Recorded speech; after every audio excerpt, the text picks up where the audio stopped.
All right, guys, after we've set the torch up, if you'll open your book right here to page 5 on your tip selection.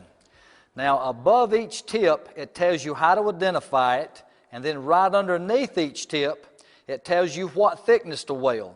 Now, it don't make a difference what type of metal. Always look at the thickness you want to weld, and then select the proper tip.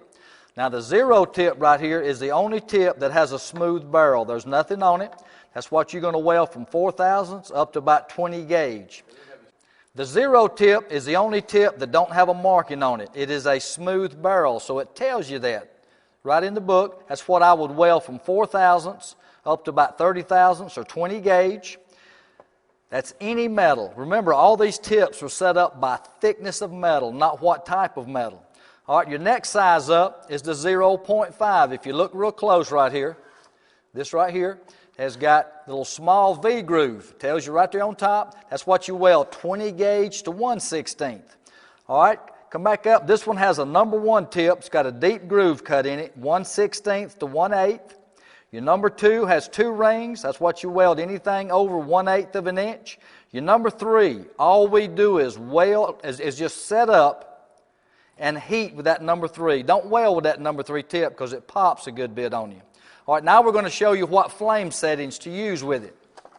So once you've selected your tip, now I've got the 0 tip already on my torch right here. We've set the torch at the regulators. All I'm going to do is open the acetylene up just a little bit of oxygen where you don't get all the acetylene in. It don't take much right here. All right, now notice that each tip, from your smallest to your thickest, that little cone right there, the smaller that cone, the cooler it is. The longer that cone, the hotter it is.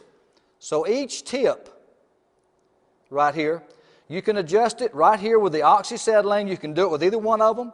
If you want it longer, so you just adjust that outer flame right there is the acetylene.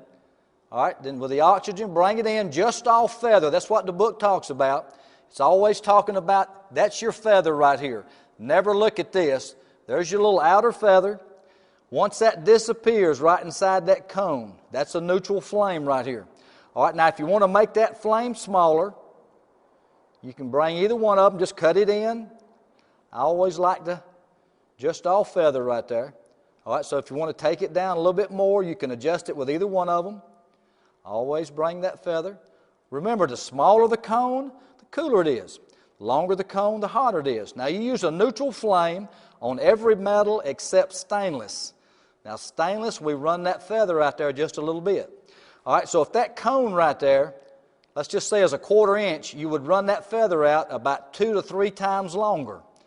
It's just a rule of thumb. So if that is a 1/4 inch, you would be out here about 3/4 of an inch, 1/2 to 3/4. But to weld stainless or stainless to another metal, use a carburizing flame, but you still weld with the little inner cone. All right, now we're ready to actually go and weld and cut with some metal.